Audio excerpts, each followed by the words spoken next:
allegiance to the flag of the United States of America and to the republic for which it stands, one nation, under God, indivisible, with liberty and justice for all.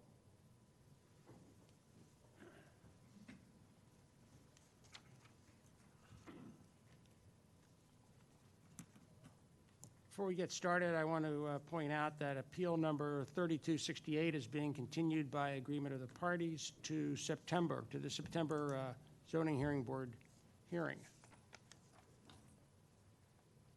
The first item on the agenda this evening is appeal 3266.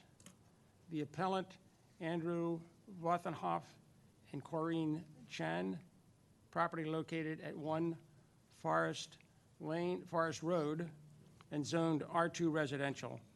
The applicant seeks a variance from section 280-20C, front yard setback, and section 20E, rear yard setback, to construct an addition. The proposed improvements are located within a regulated riparian buffer associated with the adjacent stream corridor. Appellant requests such variance, special exception, or other relief as may be required under chapters 245 and 280 of the Radnor Township Code to permit construction of the proposed addition.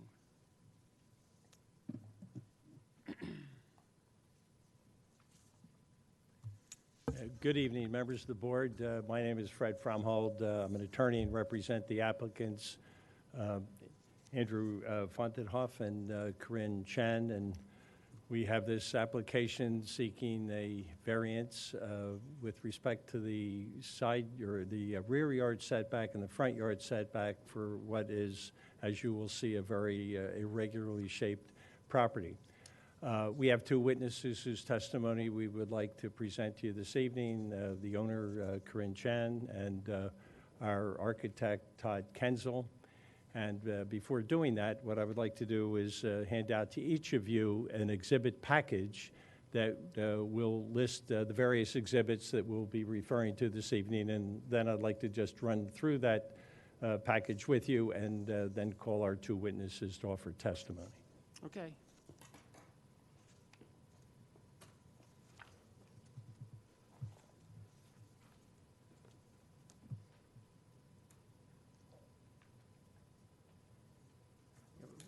We need extra. You should leave the file up here. So here, is the file over there? No.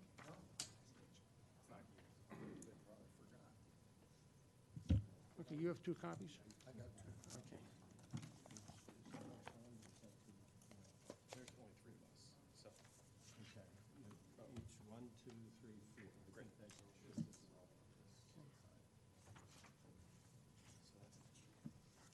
So for the record,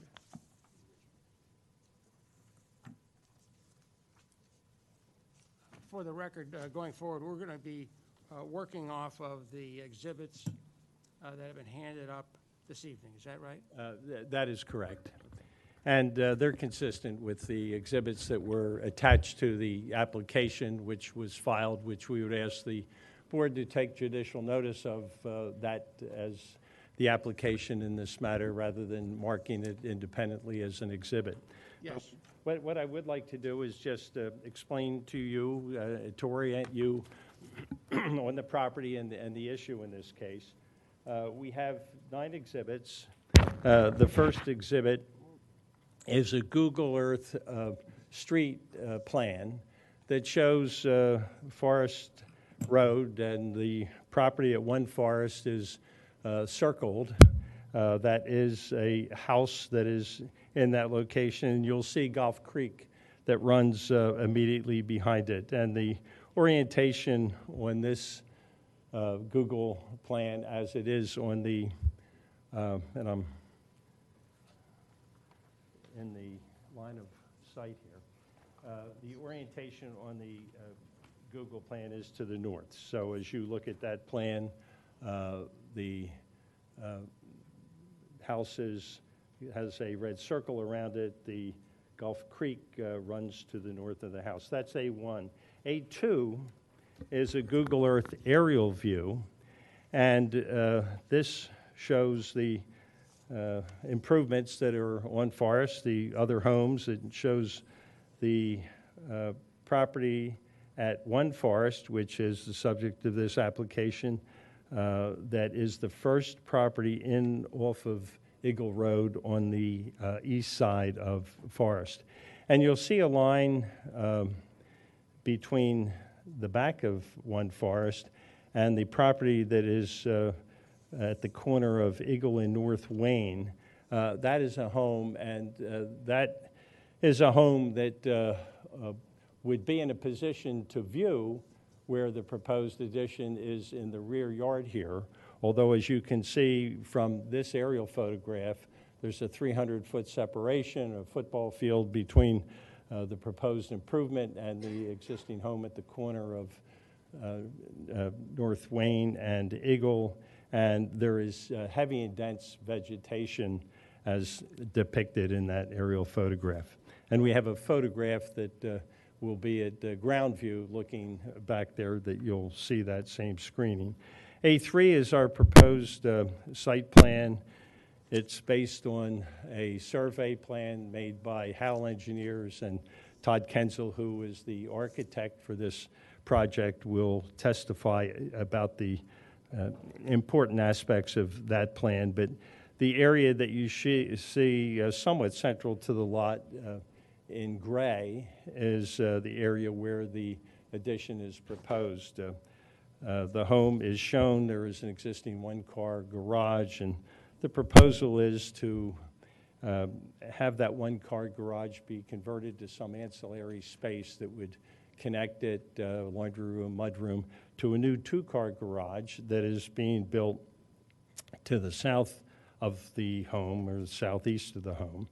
And that will be 2 stories with a garage on the lower level and 2 bedrooms that would be above for the family, and you'll hear why that is necessary. The next exhibit is the concept rendering prepared by Mr. Kenzel, and he'll tell you about that. This is what the home would look like if the addition for which we request approval is built. The next, that was A4. A5 is a floor plan exhibit. Mr. Kenzel will talk to you about that, what is proposed for the first level of this building addition, as well as the level above it and in the connector area, which is where the existing one-car garage is located. Then we go to A6. A6 has 2 photographs in it. The top photograph is a view of the property as it exists today, actually within the last couple of days. And that is at the top. And the bottom photograph of A6 is looking at the property from the southern portion of the property where you would enter Forest, having made a right-hand turn from Eagle Road if you were coming from North Wayne Avenue and Eagle Road. So that is the area. You'll see the car that is parked in front of the existing one-car garage, and you also see to the right of that a shed. And in between the existing one-car garage and the shed is a patio, and the patio and the shed are proposed to be removed, and this addition that we will describe to you would be located there. A7 is an exhibit that is being introduced in connection with the riparian setback requirement of the code. Under the Radnor Township Code in the R2 district, there is a 35-foot riparian setback that is required, and that is measured by definition of riparian setback from the top of the bank of the stream to 35 feet. So that is a protected area within that setback.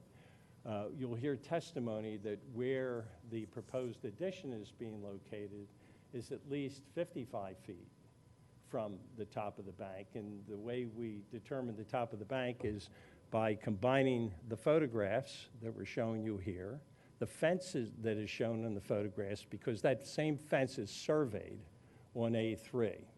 So you'll see the fence that's surveyed on A3, and if you measure 35 feet back from that fence, past the house to where the addition is located, you're way past the 35 feet, it's 55 feet. So we believe that there should be no riparian setback issue in this case. Under the code, the determination as to the location of a riparian setback on a property is to be made by the township engineer.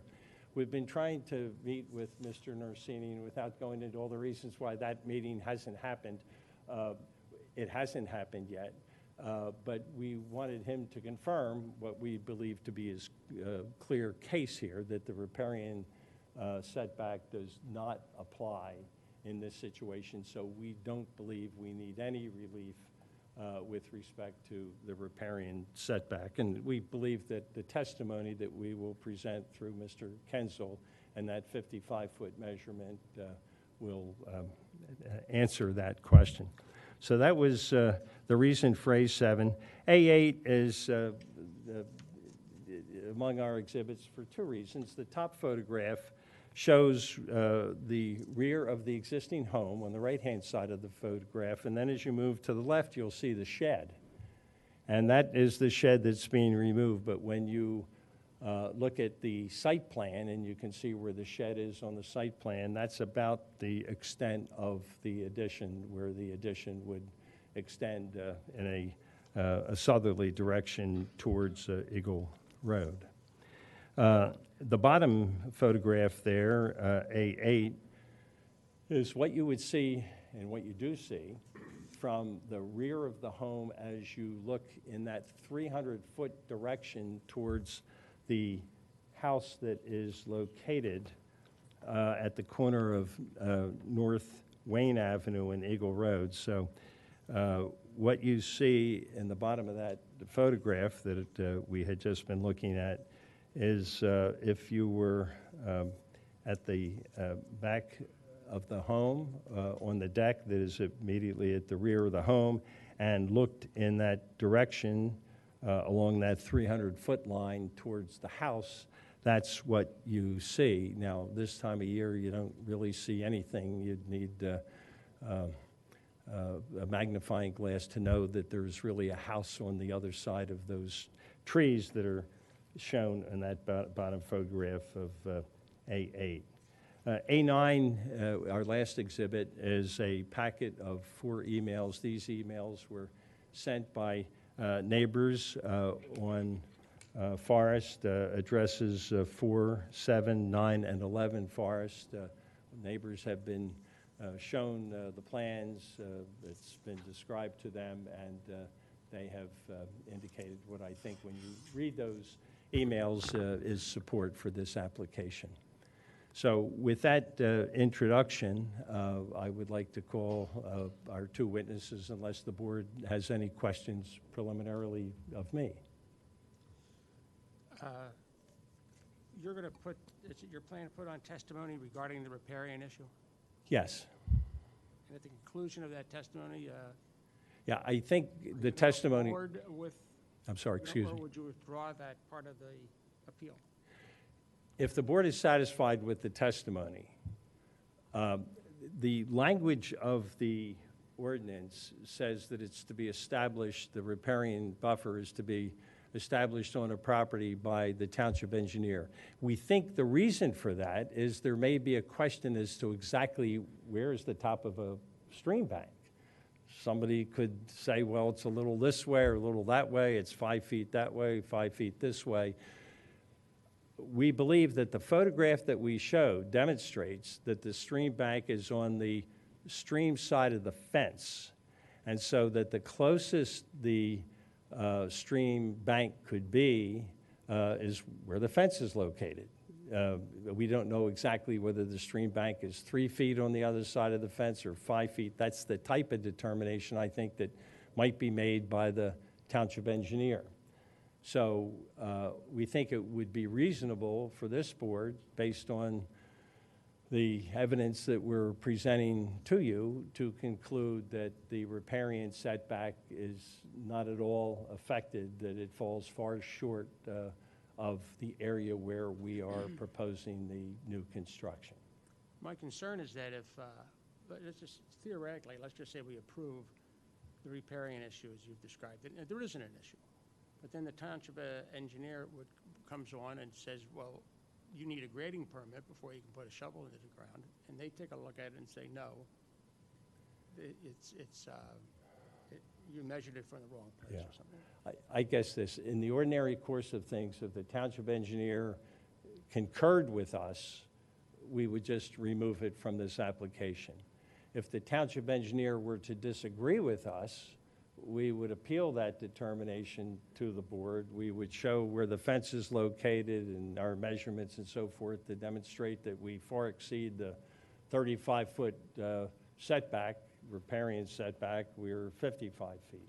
So we're before you without having had that determination made by township engineer. You know, if the board were inclined to approve this evening, if there were to be a condition that setback be confirmed by the township engineer, that would be a reasonable condition to impose. Okay.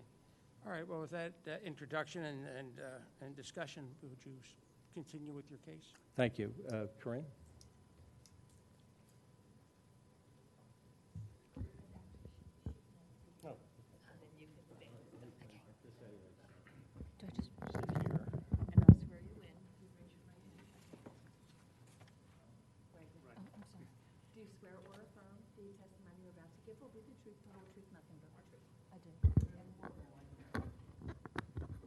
Is this?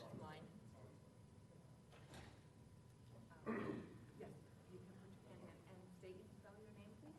Corinne Chan, C-O-R-R-I-N-E, Chan, C-H-A-N.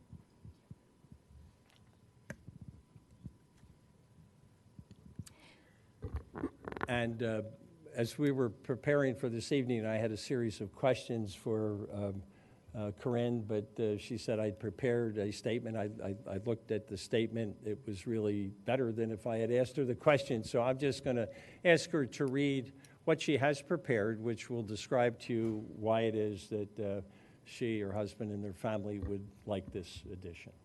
Corinne? Sure. Good evening. My name is Corinne. Thank you for the opportunity to speak today. My husband and I purchased our home at 1 Forest Road in 2021 because we were looking for a safe and welcoming neighbourhood where we could raise our family. We have 3 children, ages 8, 5 and 5, and we've truly come to love living here. We've become part of the community through our children's school and sports, community events, the library, and friendships we've built with our neighbours. As our children have grown, we've realised that our home no longer meets our family's needs. We have 3 bedrooms, but one is extremely small, so all our 3 children are currently sharing a single bedroom. While that has worked so far, it won't be practical as they get older and need more personal space. Our bathrooms are also very small and both located on the 2nd floor. The main bathroom is quite cramped, and the ensuite is tucked into a dormer. Both of the bathrooms are closet-sized. It can be awkward for guests to have to go upstairs into our family's private space just to use the bathroom. Like many families with young children, we also need more functional living space. Right now, the children play and do everything in our shared downstairs areas. But as they grow, they'll need places to study, relax, and have a little privacy. Our garage is another challenge. It's outdated and too small to fit either of our cars, even when it's empty. The addition we're proposing isn't about building a large home. It's about making our existing home work for our family. It would give us 1 additional bedroom, make the bedrooms a more practical size, improve the main bathroom, and add a small powder room on the 1st floor for family and guests. It would also make the garage functional. We also believe the addition fits the character of our neighbourhood. Even after the renovation, our home would remain one of the smaller homes on Forest Road. Many of our neighbours have larger homes with wider frontages, double garages, and even 3 stories. Our proposal is modest and designed to complement the surrounding streetscape. We have spoken to our neighbours who are supportive of our application. Our neighbours who live directly across the road from us at 4 Forest Road are here today. Got Mr. and Mrs. Fletcher behind me. They're here to show their support. Several of our neighbours have sent emails of support, which are included in the pack. We love this neighbourhood and want to stay here for many years to come. This addition would allow us to continue raising our family in the community we've grown to call home. I'd like to thank you for your time and consideration. Thank you, Corinne. I do have one question of you. We had marked for identification as A9 4 emails you had received from neighbors. Are those 4 neighbors with whom you have spoken and described what it is that you are proposing by way of addition and the relief that you're seeking from the zoning board? Yes, it is. All right, thank you.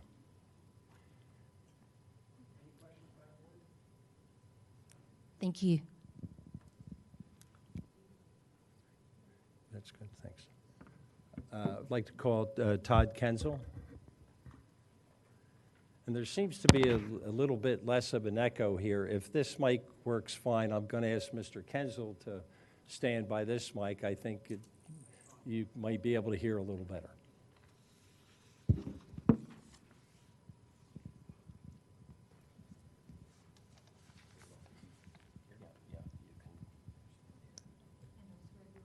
Are you swear you will tell the truth, the whole truth, nothing but the truth? I do. And state your full name and spell it, please. Todd, T-O-D-D, Kensel, K-E-N-T-Z, Zebra, E-L. K-E-N-T-Z, like zebra, E-L. E-L. L, yep. Right. Todd, what is your profession and for whom do you work? I am an architect, registered architect, and my firm is Architetra, And where are you located? Paoli, Pennsylvania. And how long have you been a registered architect in Pennsylvania? Since 1998. And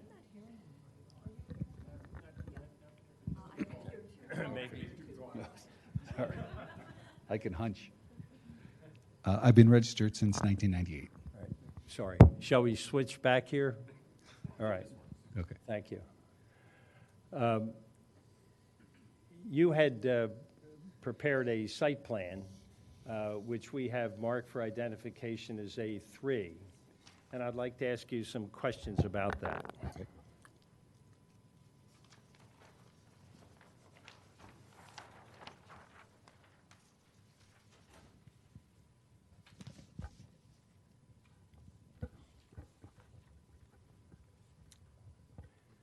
Can you tell us what role you played in the preparation of A3? I designed the addition, and once I got the surveyed plan back from Howell, I put on the proposed new construction. Would you describe the lot for the board, particularly those aspects of the lot that relate to the variance which is being sought this evening? Generally, as you can see, it's a very irregularly shaped lot. The property setback line for the road, or the right-of-way rather, is right here. When you put all of the constraints in for today's zoning requirements, it leaves a section of buildable area that goes right here. So there's a little triangle on the left side of the house that you would looking at the house from Forest Road, a little triangle that's the building envelope, where if you built within that triangle, you would comply with all of the setback requirements, front, side, and rear yard. Is that correct? That's correct. That triangle Is right here, shown right there. right there. Okay. So the most of the home, certainly the southern and southeastern portion of the home, is located outside of the building envelope in yard setback that would violate the current requirements of the Radnor Code. Is that correct? Correct. And the requirements that we're talking about here are front yard setback in the R2, which is 40 feet, and a rear yard setback in the R2, which is also 40 feet. Correct. Is that correct? Yeah. So would you describe the footprint area of the addition and how that connects to the footprint of the existing home and garage, which is on the right-hand side of the house as you look at the house from Forest Road, or the south side of the house directionally? So the existing current front yard dimension from the corner of the house, not the porch, but the house itself to the setback line, is the current zoning is 40, but the existing condition is 29.7 feet. In the backmost corner, from the existing garage to the property line is 22.7 feet, where the current setback is required to be 40. With the proposed addition, there was a couple of things at play. What I tried to do was cant and angle the design for two reasons. It gave me a little more relief in the back. I could move the back corner away from the property line, and it also allowed me to turn the garage doors more toward the existing garage, or I'm sorry, more toward the existing driveway, so that I could minimize how much added paving area we were going to need. So our new corner, or the proposed corner from the back corner of the garage to the property line, would be 11.4 feet. And that's 11.4 feet at its closest point, is that correct? That's correct. The current shed, not that it matters, but the current shed is 9.1 feet from the corner of the shed to the property line, and that shed will be removed. And then in the front, the closest corner of the addition to the setback line would be 18.6 feet. So currently, there is a patio area between the house and the shed, and that patio area would be covered by this garage addition, garage and bedroom addition. Is that Are you correct? referring to the existing one-car garage? I'm talking about where the patio is located. Oh, The yes, patio- yes. Yeah, there's Excuse me, will be covered. there's an existing brick patio and shed that will be removed. And could you tell us the relevant dimensions with respect to the front yard and front yard setback that's required by the code? Well, the front yard setback is required is 40 feet. The house, as I mentioned, right now is 29.7, and the proposed addition would be 18.6 at its closest. And the closest portion of the front porch that extends out from the house towards the street, would you compare the distance of the closest corner of the porch to Forest with the distance of the closest corner of the garage addition to Forest? Yeah, I don't have it dimensioned, but the proposed garage would be roughly about 2 feet or so behind the line of the existing porch. Now, we marked as Exhibit A4 a concept rendering. If you could put that in front of you.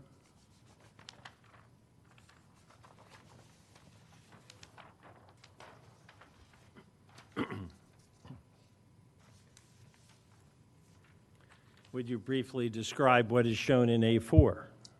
So this portion from here over is the existing house, the existing porch. The siding color, shutter color, all those, roof color, I tried to match to the current house as much as I could, given that it's a rendering. This area here is where the existing garage is. That's going to be repurposed for the mud area, pantry, laundry, powder room, and so forth. That acts as the link. And then this area over here is the two-car garage with the 2 bedrooms above.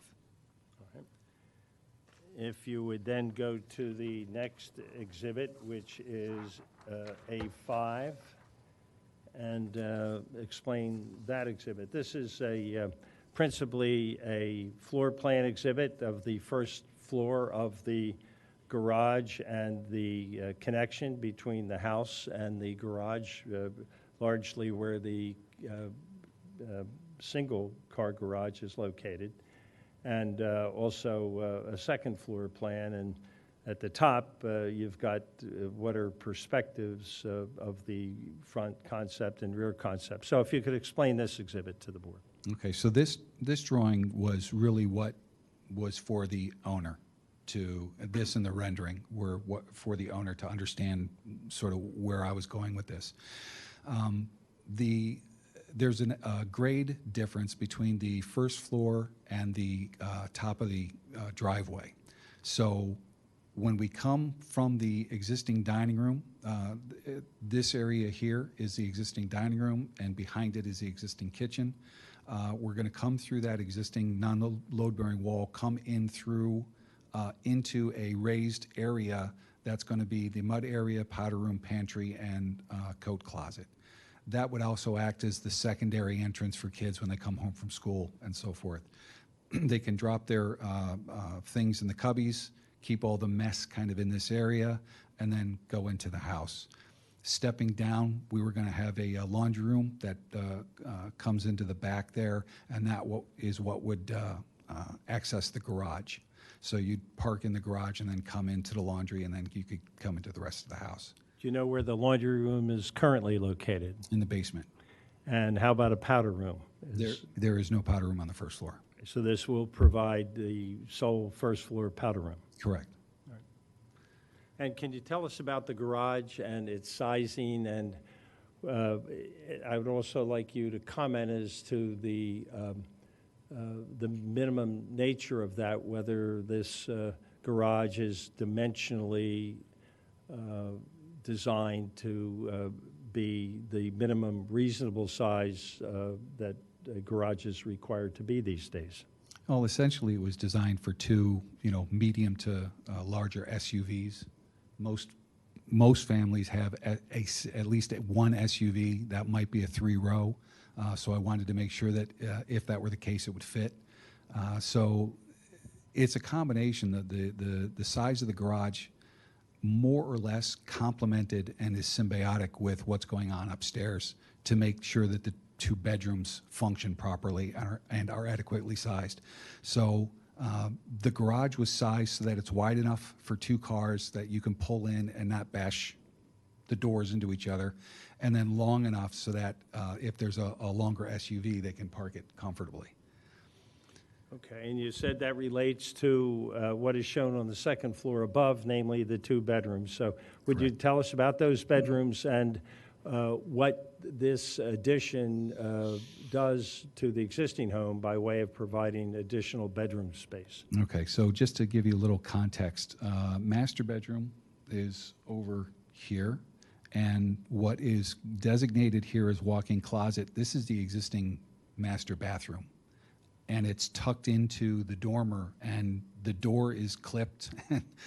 I'm tall, as you could see from me not being heard on the microphone. I have to duck to get into this bathroom. So the intent is to take the existing hall bath and convert it to a new master suite, take the bathroom out, so give them a secondary smaller closet, add a new closet for the boys' use next to the existing closet. There is this space is divided into two bedrooms right now, and they're both very small. So the idea was to give up one of the bedrooms currently to the bathroom, connect a hallway that goes from the existing second floor into what would be a kids' area that they can use for, right now it's going to be for toys, and as they get older, it's going to be a homework zone as they get older and need it for school. And then stepping down to lower the floor because of the first floor grade difference, we're stepping down, and we have two bedrooms here with shared strip closets. And would you comment on the size of the bedrooms, whether they are reasonably sized for two bedrooms? Yeah, they're 11'5" by 15 feet, which is adequate for like one or two kids, depending on the number of beds, pieces of furniture. desks and things like that. I think it's necessary to have, they're certainly adequately sized. I don't think they're opulent in any way. I don't have any other questions with respect to that plan. I would like you to look at the photograph that was taken of the north side of the lot, which contains the fence. And I would like you to, and perhaps you can I put can up do it. I can do it. A3.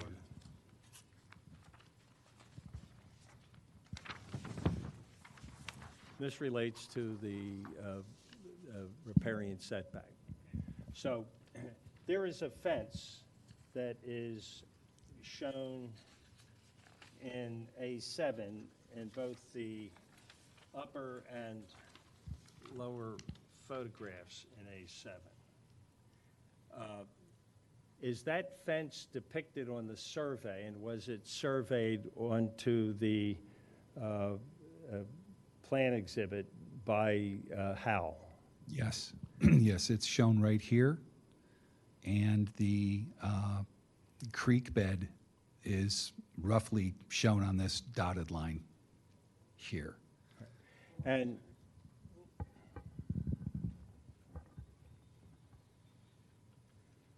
so the fence that is in the lower photograph on A7 that runs from the lower left corner of that photograph towards the rear of the lot, towards the play equipment, is that the fence that you just described from A3? I believe so, yes. Right. Is there any other fence other than that fence? Not that's, no. I mean, there are fences along the front, but I believe that that's the fence. Okay. And these two photographs both show it relating to the creek, so. Right. Yeah. Now, I did not ask you to measure the fence in the field. What I did ask you to do, however, is measure the distance between the fence that is shown on A3 and its closest point to the addition. Did you do that? I did. And what is that measurement? From the fence to the corner of the existing garage, which would be the closest point of the new construction, is 55 feet. Okay. So that if the bank of the stream is on the far side of the fence, closer to the side lot line, the bank of the stream, we need to be at least 55 feet from the proposed addition. Is that correct? Correct. All right. I don't have any other questions about that. And I don't have any other questions for Mr. Kenzel. I did, however, want to talk to you a moment about floodplain. So if the board has any questions about the plans that we presented, Mr. Kenzel can certainly answer them.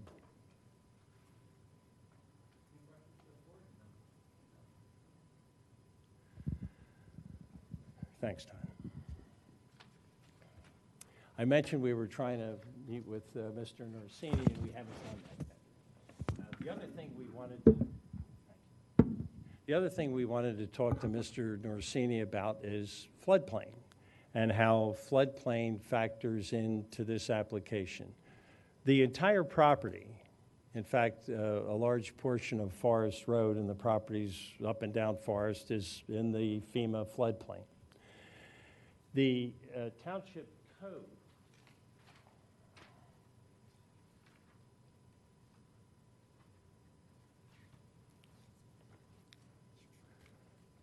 has certain provisions as to what you can do in floodplains. And one of those,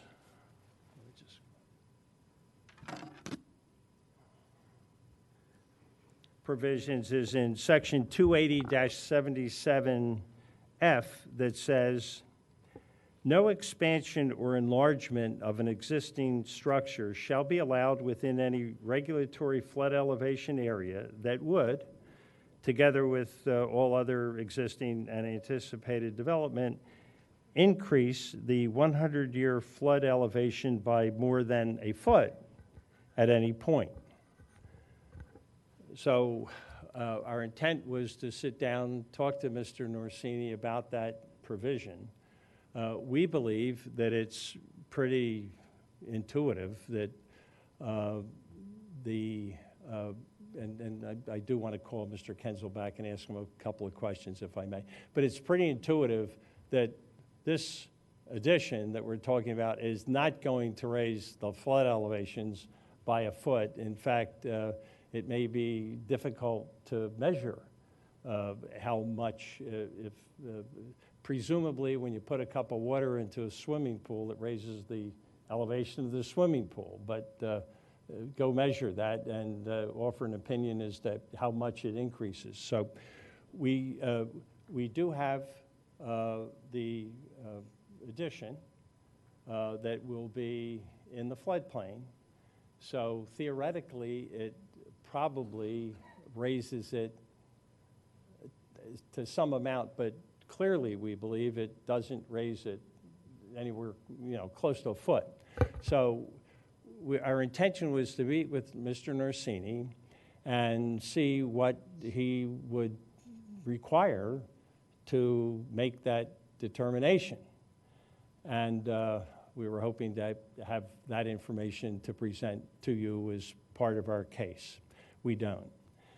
So we're in a position where we could ask you to take a common sense approach. What I would submit is a common sense approach, that this isn't going to increase the flood levels given the floodplain and the small addition that we're putting in. However, if the board were to say, well, yeah, we see what you're saying, but would still like to hear something from the township engineer, then I would submit there may be a couple of ways to approach that. And one would be to treat it in a similar fashion that you would the setback, with a condition that if the township engineer believed that provision of the code created an issue here that needed to come before the board, that we would then be able to come back to the board and appeal that determination if we felt it was appropriate to appeal the determination. Our thought is that we will be able to resolve this with the township engineer, but I can't presume what the township engineer's response is going to be. Mr. Brownhold, yes. could you have one of the owners step up for a minute? Relative to this position, Sure. I'd like them to relate, as long as they've lived at the property, how close has the flood waters come to their To the home? house, sure. Andrew, did you, yeah. If you would be sworn, Andrew, please. If you'll raise your right hand, do you swear or affirm this testimony you're about to give will be the truth, the whole truth, nothing but the truth? I do. And state your full name, please. So it's Andrew, A-N-D-R-E-W, Vonthoff, V-O-N-T-H-E-T-H-O-F-F.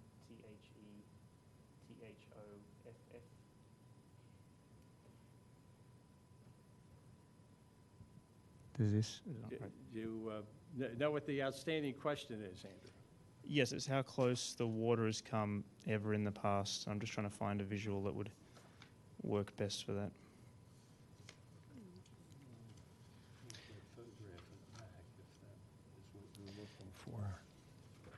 I mean, maybe A3, which is the lot plan. So on the top left of the lot, there's greenery laid out. So, oh, okay, it's here. Right, so in the top left of the lot, there's greenery, which is trees that grow next to the creek there. So in an extreme, the creek normally flows fine in heavy rain, but in an extreme, we have seen it come up to around the edge of that greenery. What happens is there's like an underpass here, and that fills up and overflows, and then water flows from across the road over here and over the grass and comes out from the greenery, several feet. But assuming you can see that, this is kind of the extent that we've seen it ever in the past. You've never seen flooding from where Gulfstream then makes a turn past your house? Well, that's It's well pretty into far away. that's well into the neighbour's place. Yeah. I've never seen it flood, but it's it's 100 feet or so from our place. So. How about anything in the back corner That's what I of just your asked. home? So in our block, no. On this side, no. And then this creek over here, no. I mean, we've never seen it. Okay, thank you. That supports what you were suggesting. Thanks. I did have one other question of Todd, if you could come up.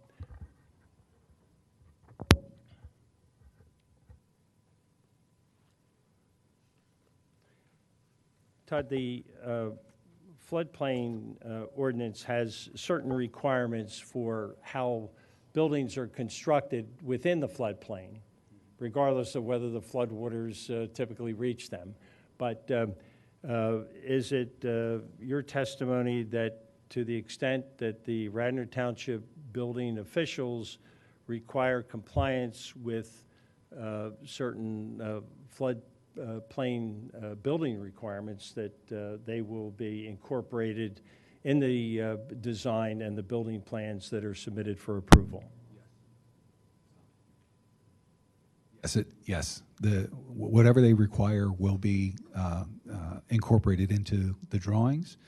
My understanding of that is that basically it's saying that the building has to be permanent and as fixed. Anchored? And anchored securely. And that all falls under the purview of the IRC, the International Residential Code. So it'll meet all those provisions. But to the extent that there are any design requirements to minimize obstruction to the flow of floodwaters and so forth, Yes. To the extent they're applicable to the plans, they would be incorporated. Yes, that is correct.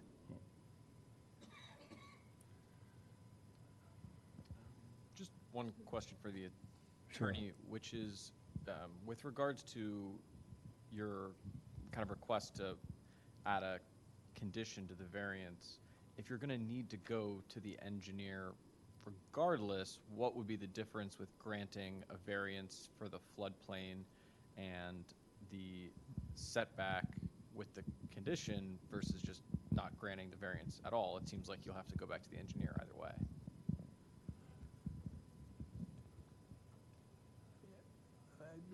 I guess I can't tell you, as I stand here, whether a variance is needed, but if and to the extent a variance would be required as determined by the township engineer, if that variance were to be granted as part of the approval here, I assume that would be a way to do it. But I'm not sure a variance is required, because I think that under this code provision, if the floodwaters aren't raised by a foot, that it's permitted, provided you comply with the building requirements. So I think personally, I think it's highly unlikely that a variance is required. I don't think there's going to be virtually any measurement, regardless of what studies would be done. Studies can always be done, but I think it would not show that there's any significant increase in the flood levels. But I'm a lawyer, I'm not an engineer. So I say that to you in good faith, but I'm not an engineer. Right, but just to clarify, you said that even if we were concerned about that, we could always condition the granting of that variance just to be sure on you going back to the engineer. That was the condition you were talking about, right? Yes. Yeah, I think a similar condition could be fashioned, and that's probably something that Mr. Economides would. Right. My curiosity was why you would prefer having a variance with a condition than just not having the variance at all. It seems there would be no difference either way. I'm sorry, I confused you then. I think it would be reasonable for this board to conclude based on the evidence and the description of where the floodwaters have come in the past, that the floodwaters are not going to increase by a foot. I think that would be reasonable to find, but it would not be a finding that would be based on testimony presented to you by a civil engineer. It would be testimony that, or it would be a finding that you feel is reasonable, that what is proposed here by way of an addition within the floodplain area. And I have this plan, I haven't marked it as an exhibit, and I don't want to introduce it as an exhibit, but this is what we were going to be taking to Mr. Norsini when we had a conversation with him, and hoping that he would be able to agree off the top of his head that, yeah, this isn't going to raise the flood levels by a foot, so I'm not going to make you do a very expensive, multi-$1,000 floodplain study and analysis to prove the obvious. But that's where we are. So,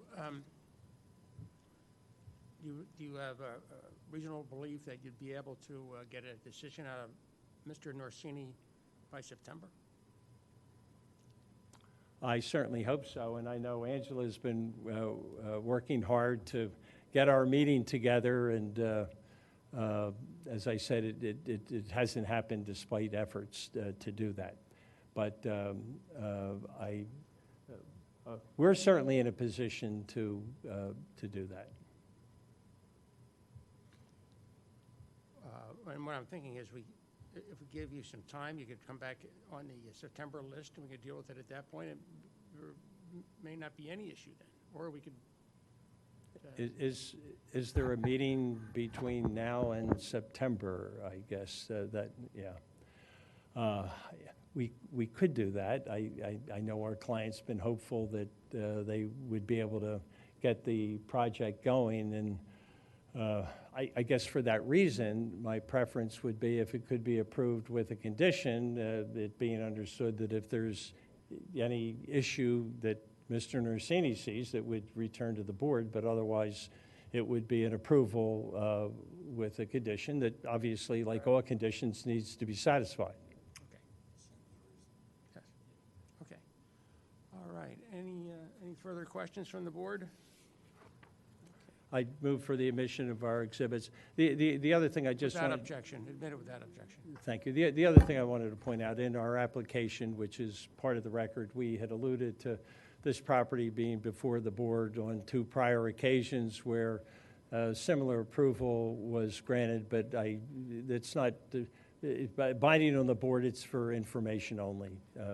Obviously, those boards found there was a hardship, but it was different plan.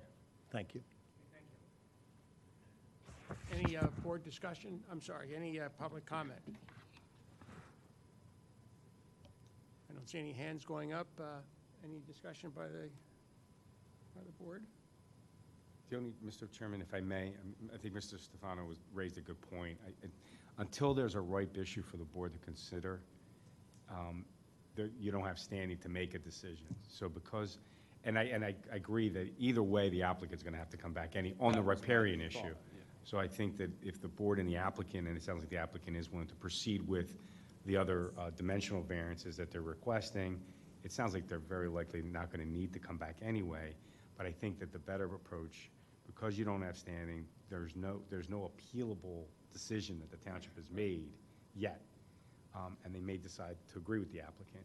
So I think the cleaner thing to be is to grant the other reliefs that are being requested, not grant any relief with respect to anything dealing with the riparian buffer, and leave it at that. And if the applicant has to come back, what I think what we could add to the order is just so that the applicant doesn't have to reapply and have to pay a whole nother zoning fee. I think that might be, I'm suggesting to the board that if an issue arises with respect to the riparian buffer, we can add this to the order, that the applicant can return to the board under the same appeal number, not having to reapply for a zoning variance to address that issue. I think that makes sense. Yeah, because that's a lot clearer than. Because I think that shouldn't be necessary either, so. Thank you for that suggestion. Yep. Okay, thank you. So I'll call for a motion. I'll motion that on Appeal 3266, the applicants Andrew Vindenhoff and Corinne Chan, property located at 1 Forest Road, be granted a variance from Section 280-20C, the front yard setback, and Section 280-20E, the rear yard setback, to construct an addition. And then with the understanding that if they would need an additional variance with regard to a riparian buffer setback or a floodplain conservation district variance, that they would be able to come back to the board to address those variances if they would be needed. Without cost. Second. Second? Okay. So there's a second. I'll call the vote. I'm in favor. I'm in favor. Aye. Okay, passes. Australia? Australia? Okay. Australia? Yeah. I was like, it sounds a lot.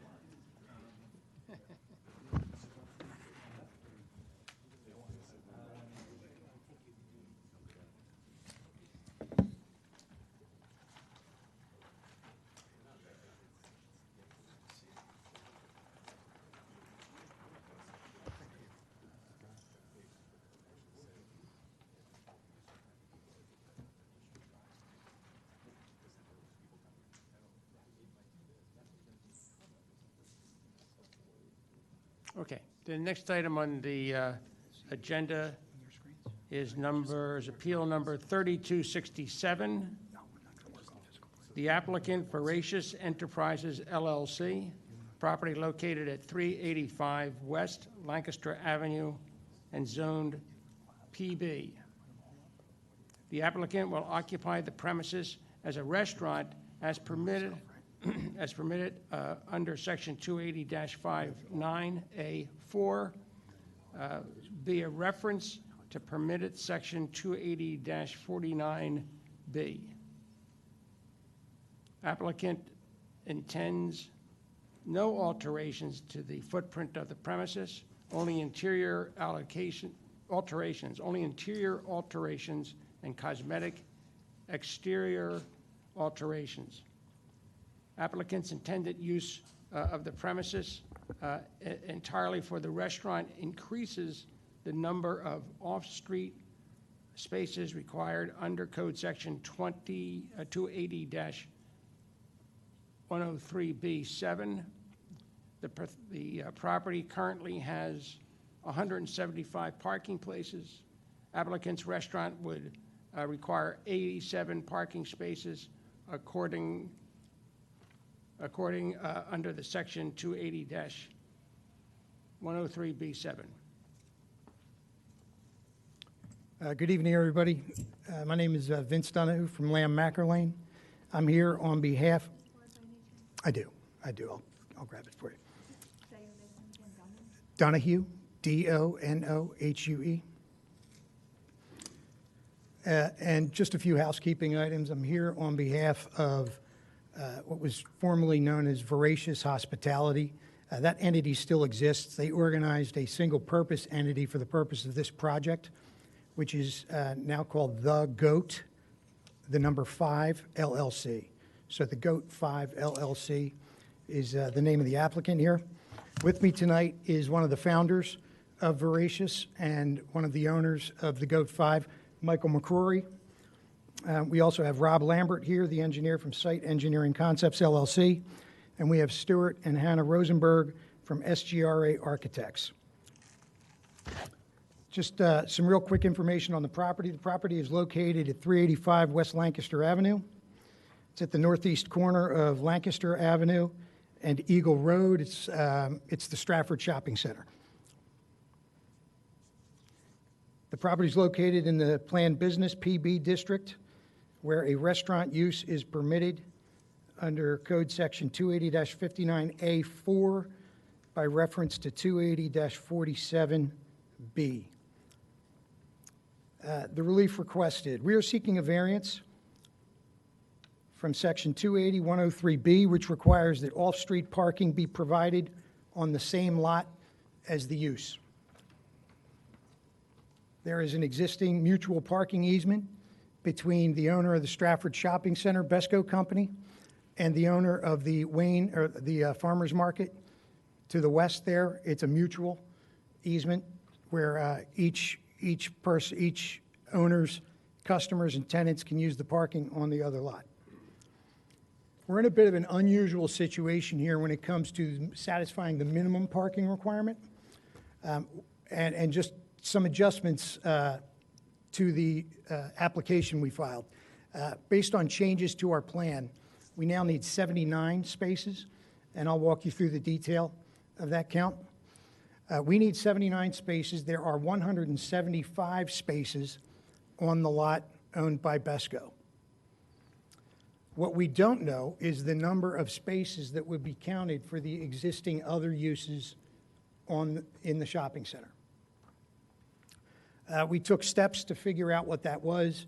We issued a right-to-know request to the Township seeking all information about parking counts that have been submitted by the landlord or the other tenants over the past years.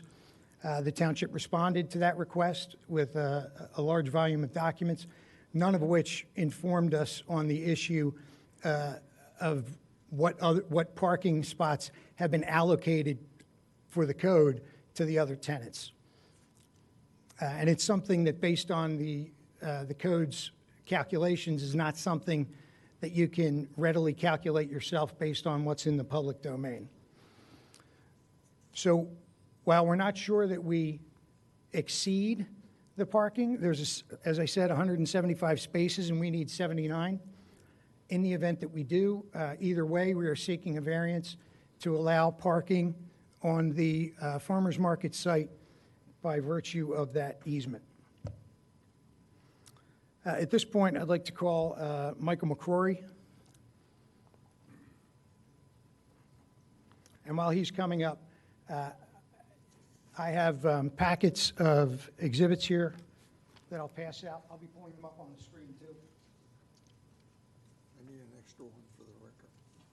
Thank you.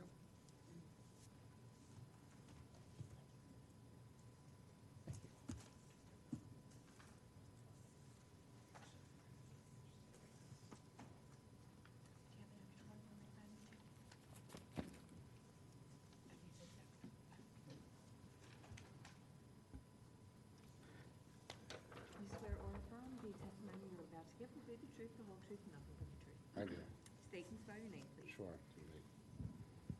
It's Michael McCrory, MacCrory. And before I start asking questions of Mr. McCrory, exhibits A1 through A6 are the exhibits that were submitted with the application. Of those, exhibits A2, A3, and A5 are being replaced by new exhibits that are in your packets and that we'll be going through this evening. And those changes were necessitated by revisions to those documents after we filed the application. So what we're talking about here is the, I'm sorry, Mr. Lord? what we're talking about here, the building in question that you're proposed to turn fully into a restaurant is the old, not so old, but the Bruno's, right? That's right. It includes everything that the Bruno brothers occupied, including that little cafe space on the eastern end. Okay, go ahead. All right, Mr. McCrory, you've already stated your name. Would you provide some testimony about your history in the restaurant industry? Sure. My partner Sean and I, we own 4 different restaurants, one of which is located in Radnor Township with the Goat's Beard on North Wayne Avenue. We have 2 in Manayunk and 1 in Conshohocken.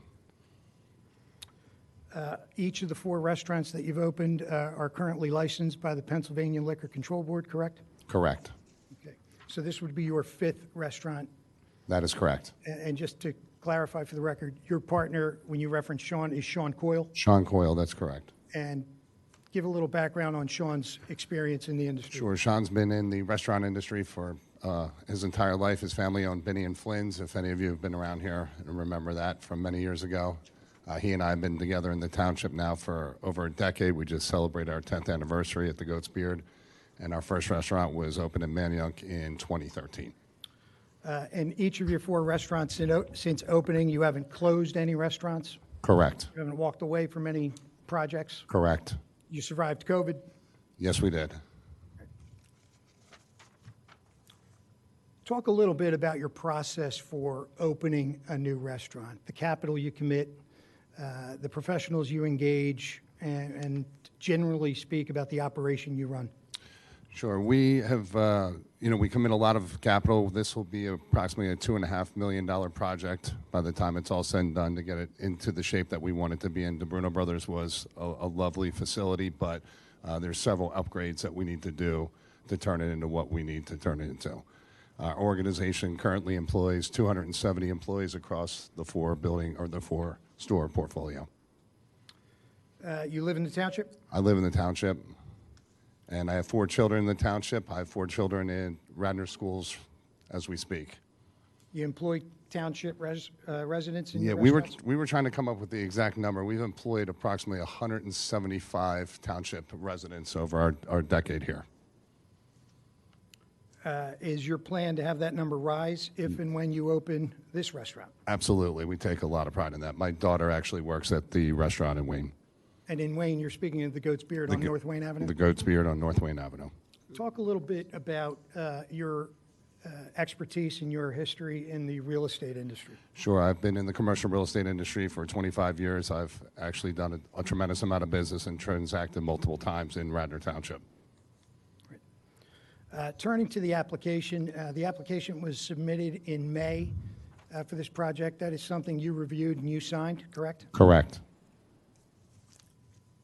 And since then, you organized an LLC named the Goat 5 LLC? Correct. And that is the LLC that you and Sean would use to run and operate this project, correct? Correct. Okay. Exhibit 1 in the packet was the vesting deed, correct? And that is the vesting deed for Besco Company, the owner of the Stratford Shopping Center parcel, correct? That is correct. And Exhibit A6 was the mutual parking easement. That's the document. It's recorded in the Chester County Recorder of Deeds. That is a document that is in effect as of today, which allows the owners of each of these 2 lots to utilize parking on the other party's lot. Is that correct? That is correct. And that is a perpetual easement? Yes. You've engaged Rob Lambert as your engineer, I have. and Stuart and Hannah Rosenberg as your architect, correct? Yes. Okay, turning to Exhibit A4. Would you describe, Michael, what we're looking at here? We're looking at the exterior of the premises of the proposed site and proposed restaurant, the former DeBruno Brothers location. These photos depict the existing conditions, correct? That is correct. Okay. This property was most recently occupied by DeBruno Brothers, correct? Yes. And they were operating space that was part retail and part restaurant? That is correct. How long has this space been vacant? This has been vacant since the beginning of the year. Okay. How would you describe the Stratford Shopping Center in general in terms of the commercial landscape of the township?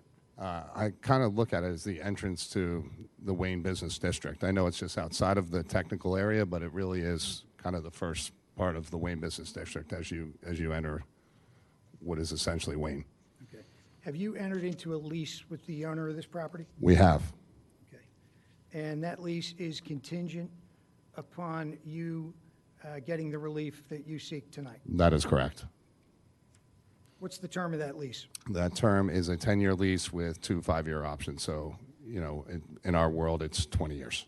So if you get the relief tonight, you're committed to this project in a long-term way? We are. Okay. Turning now to Exhibit A9. Michael, describe what this Exhibit A9 depicts. Sure. This is our vision to improve the exterior of the property to also have an outdoor seating area for our guests. We took a little inspiration from a project that we did in Conshohocken called the Daisy Tavern that has a similar outdoor area. This one's a little bit smaller than that, but We envision this as a front-facing restaurant. You can see the entrance under the striped canopy, and then on the side, we would envision enclosing that and having outdoor seating there. What do you expect your peak times of activity to be? Our peak times of activity are going to be Friday and Saturday evenings. Okay. Are those the shifts where you expect to have the highest number of employees working at the restaurant? Yes, And during those peak shifts, how many employees do you expect to have working? approximately 20. How many employees do you expect to be working during a lunch shift? During a lunch shift would be in the 12 to 15 range, And breakfast? similar. What percentage of your employees, let's focus on your restaurant in Radnor Township right now, the Goat's Beard on North Wayne Avenue. What percentage of your employees commute via public transportation or via rideshare services? Around 80 to 85%. Okay. Thank you. That's all I have for Mr. McCrory right now. I will be calling him back. At this point, I'd like to call Hannah Rosenberg of SGRA Architects.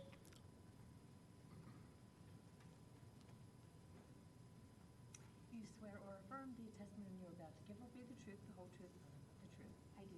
And state your full name and spell. Hannah Rosenberg, Hannah. Rosenberg is Rosenberg.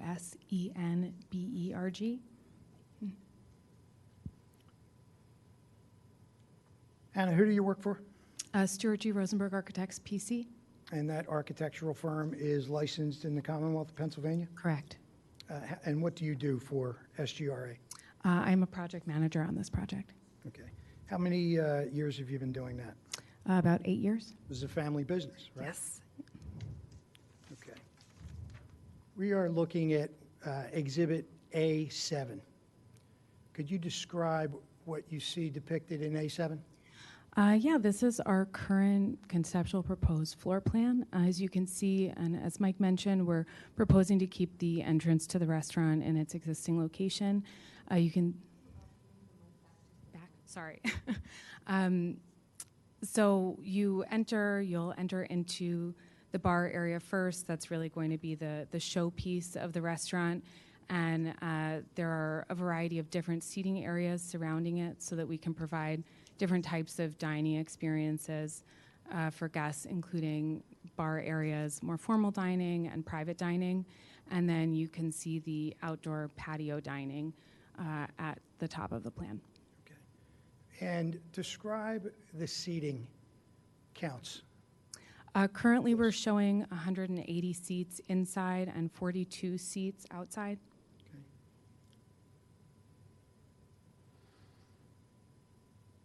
I think I spoke earlier saying that we were looking at A7. That was Exhibit A8. This is Exhibit A7 here. Hannah, could you describe what is depicted on the screen in Exhibit A7? Sure. This is the site plan indicating the parking lot both on our property and at the farmer's market next door, which is the easement area. The area highlighted in yellow is the proposed restaurant space, and the area highlighted in green is the proposed outdoor dining area. And describe what we're looking at in terms of the parking spaces and the counts thereof on each parcel. Sure. The parking spots that are numbered in red indicate the ones that are on our parcel. The parking spaces numbered in blue indicate the ones on the farmer's market parcel. Right. And just to clarify, one small error here. Typo. Where the cursor is. Go Yeah, ahead. that lists 174. As you can see both in the counts and at the table at the top of the sheet, the total count on our property is 175. Okay. We're going to turn now to Exhibit A10. Can you describe Exhibit A10? Yeah, this is a calculation indicating the number of required parking spaces based on the seat counts and employee counts. And does Exhibit A10 show the difference between what we submitted with the application and what is now shown on the updated plan? Yes. And so on the original plan, it was 190 seats, correct? Correct. With 63 required spaces. Correct. 44 outdoor seats on the original plan, requiring 10. Correct. 10 parking spaces. and staff of 24 at the peak shift for required spaces totaling 12, Correct. for a total requirement of parking of 87 spaces. Those numbers are transposed on that. Yes. Now let's talk about what we're seeing on the updated plan. For indoor seating, 180 seats, correct? Correct. And at the ratio of 1 space per 3 seats, it requires 60 spaces. Correct. Under the outdoor seating ordinance, there are 42 outdoor seats proposed, Correct. resulting in 9 spaces. Correct. And for 20 employees at peak staff, requiring 10 parking spaces for a total of 79 spaces. Is that correct? Correct.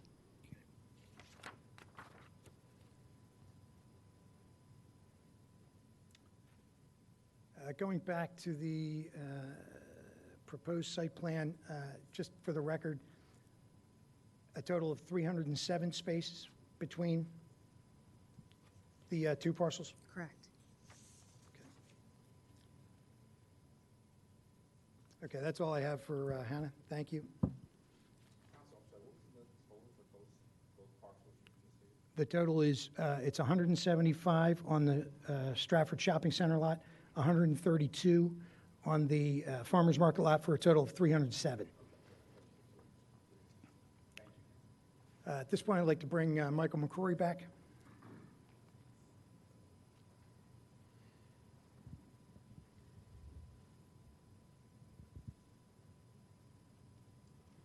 As I mentioned earlier, not knowing what the other tenants' uses are, and there having been no township records of any tenant or the landlord having to go through an analysis to satisfy minimum parking requirements, Mr. McCrory commissioned counts to occur, actual physical counts of spaces being utilized and spaces available. Mr. McCrory, why don't you just describe what you see in Exhibit A11? Sure. This is a parking count study that we did at the with the support of Rob Lambert and his thought process here to figure out what was being utilized and what was not being utilized during these peak times. Peak times are really when the farmers market is open. As you drive by, the shopping center at night, there's a sea of parking. It's very empty, and the only time that parking could become potentially constrained was during the farmers market hours, which, as we all know, are Wednesdays, Fridays, and Saturdays from 6 a.m. to 4 p.m. We envision this being a breakfast, lunch, and dinner facility, and so we wanted to understand what that would be from not only from a zoning perspective, but candidly from a business perspective as well. And so we went during these times. We wanted to get this done, when our application was happening and before kind of the area breaks free for, I'll call it summer recess, where there's less residents and less people around. So looking at Exhibit A11, you have 5 dates in that left column, That's correct. and those are all dates that the farmer's market is open. That is correct.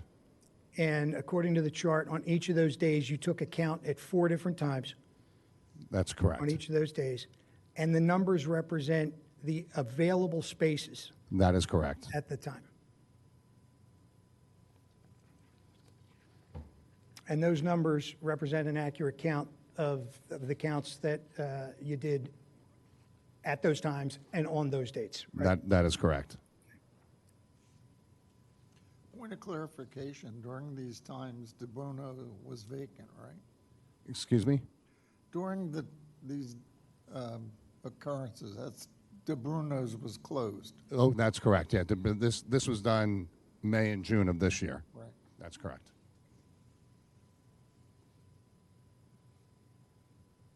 Okay, that's all I have for Mr. McCrory. At this point, I'd like to bring Robert Lambert up.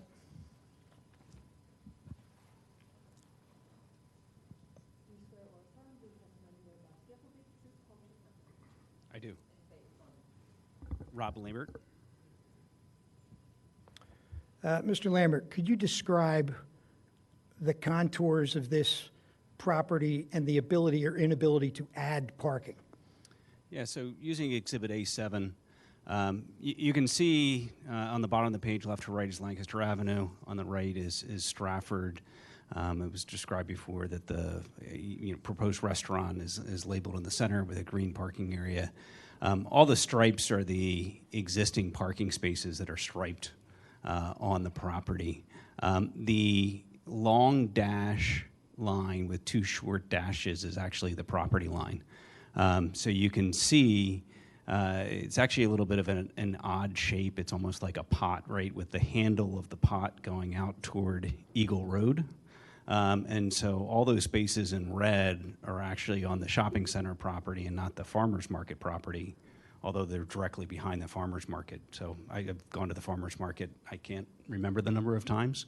They have, the Sunnyside Donuts in there that we go to on Saturdays. So I never knew that there were all these separate parcels there, and it was all viewed as one big parking lot. So I've never really envisioned it as separate until I started working on this project. But as you look at it, with the way the parking is in the buildings, there's really no area to add parking on that entire site. And to know that the farmer's market is only open 3 days a week, there's, every time I've passed by, many empty parking spaces there. I never really had a problem. Thanks, Mr. Lambert. I have nothing more for Mr. Lambert.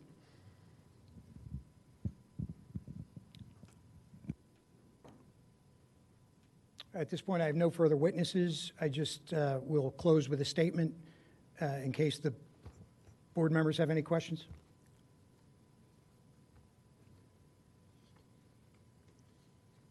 I have a couple of questions. Looking at A7, as the, excuse me, on the lower right-hand corner, there's a structure shown there. Is that still in operation? It's a bank drive-through, or it used to be. I believe. Is that in operation? I believe it still is. We're not the owners of the shopping center. We're a tenant who's looking to come in here, but my understanding is it's still open and operational. Okay. And you won't have as you say, you're not the owner of the shopping center, so you've got an easement for parking, but that's it. Correct.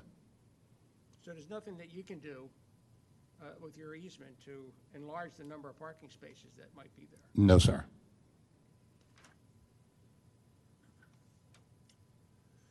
Okay, thanks.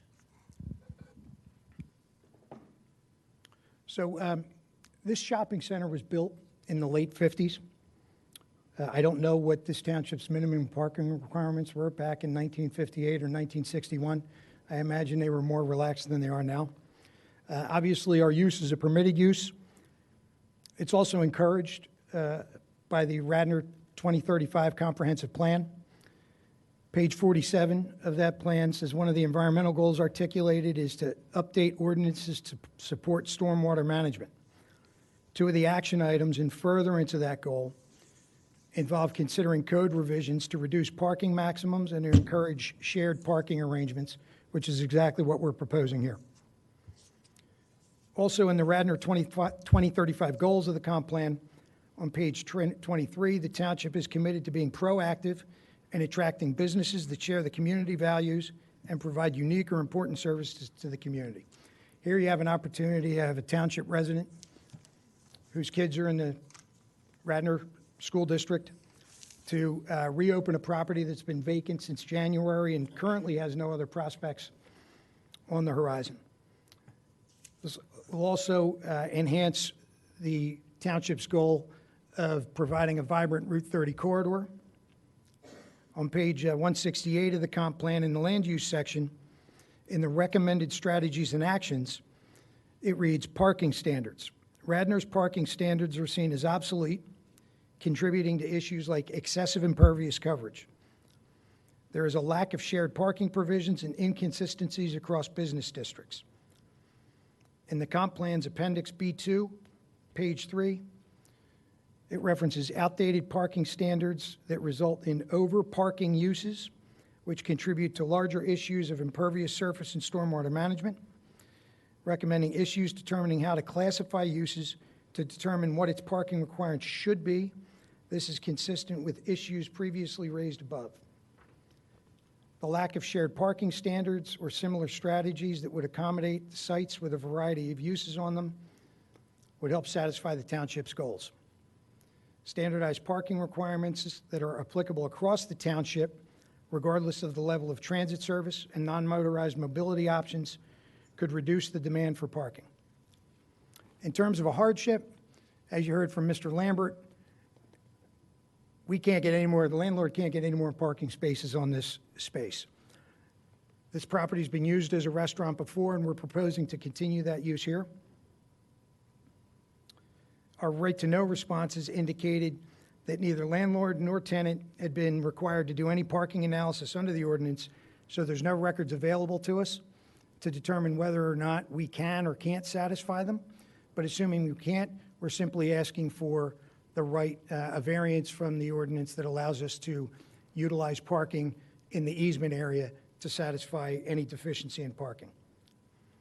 As you heard from Mr. Lambert and from Mr. McCrory, the farmer's market is only open 3 days a week, Wednesday, Friday, and Saturday, from 6 a.m. to 4 p.m. That means on 4 days a week, the farmer's market uses 0 parking spaces, or very few, depending on employees that may be coming in when it's closed. On the 3 days of the week they are open, they close at 4 o'clock, which means no one's parking there during the peak hours of the restaurant.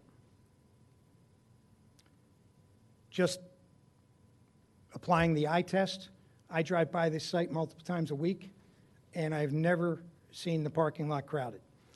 2 of the days that were cited in the parking counts, I would point out also, occurred during the Devon Horse Show, where I know that certain people, I don't know how many, but do park there and either Uber or take public transportation up to Devon because parking is so constrained in and around Devon Horse Show. The proposed variance will have no adverse effect on the community, the health, safety, or welfare of the residents. At this point, I'd like to move all of our exhibits into evidence, including by judicial notice the comprehensive plan. At this point, With that objection. thank you, sir. At this point, I'll reopen the floor to any questions the board may have. Any questions? I don't see any questions. Do you have any more witnesses? We do not. Okay, thanks. All right. Public comment? I don't see any public comment or discussion.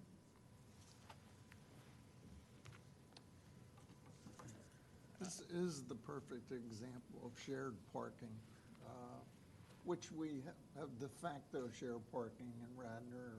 Every time it's come up, it's been approved. So when the Bruno's was still in business, even then at peak times, there was no problem parking that I saw, although you're going to have 3 or 4 times the tables. So I'm looking forward to it. I've gone to Goat's Beard any number of times and enjoyed it. Me too. I tend to agree. There is plenty of parking. Okay, can I have a motion, please? I make a motion that Appeal 3267 to the properly located 385 West Lancaster Avenue, that we approve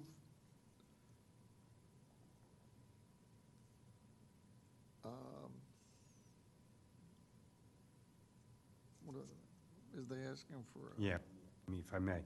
Counsel, to help with the motion, do you need use? Have you been told that the use isn't permitted by the township? Do you need a use? The use is clearly permitted. Okay, great. So all you need is relief on the 280-103B for the parking, correct? That's correct. Okay. So they need approval to exempt them from 280-103B7, and that's for originally 87 parking spaces. Yeah, 79, I think.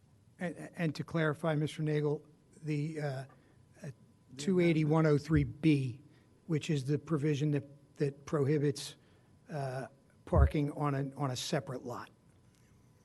Thank you. So modified, including the testimony hearing. Second. I'll call the vote. I'm in favor. Aye. Aye. Thank you, gentlemen. I need a 2-minute break. All right, we're going to take a break for a couple of minutes.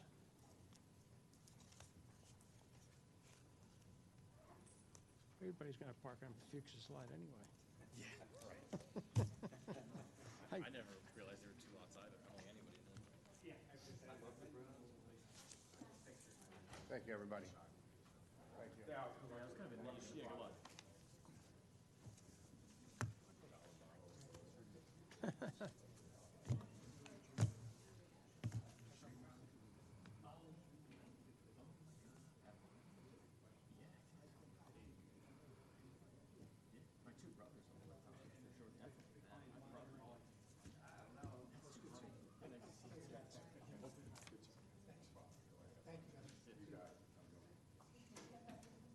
Oh, yeah.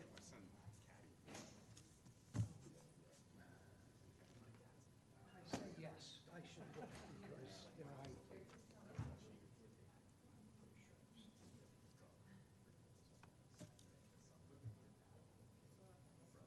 Oh, wait a second.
thanks very much. Yeah, I would be a mess on the board for the same reason. Like, I don't belong here. No. I'm like, these are qualifications for you getting on.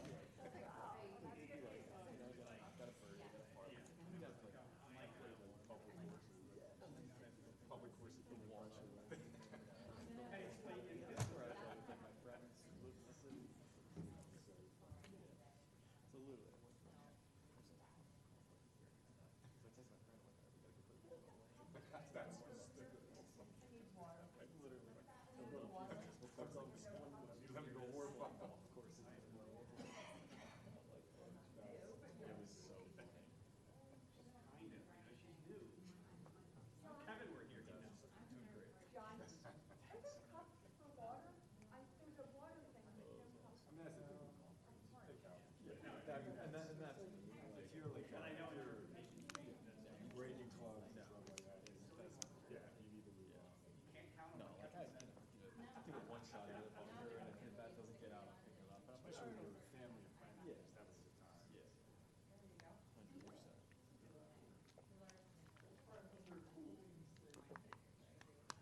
Oh, it was appeal number 3268, which is 12 Barleycone Lane. It's a variance. We're moving that to September.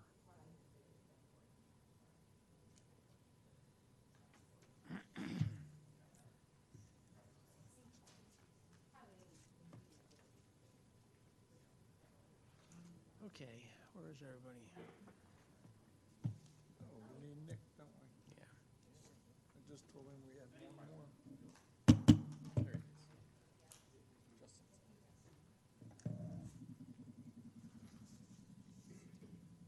Nick? We're ready, I think you're number 3269? I think someone told him there was one more, he thought there was one more ahead of him. Yeah, you got a bum steer there.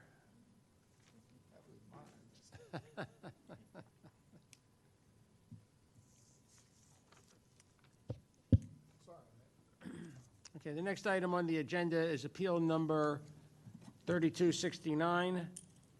The applicant Erdem Suleiman and Kalik Myrem, 83 Glenbrook Avenue, Zone C1.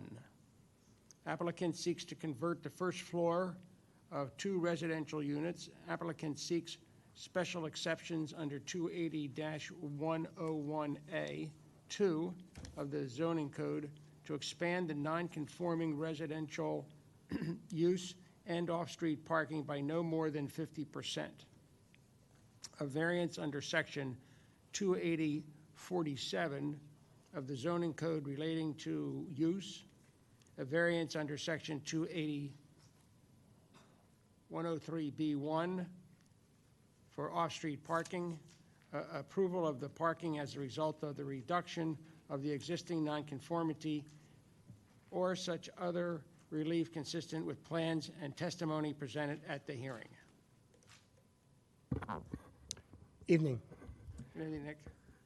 Are we, is there, oh, good, okay. I didn't know, I haven't even been sitting in here. I didn't know if it was working or not. So this is on Glenbrook Avenue.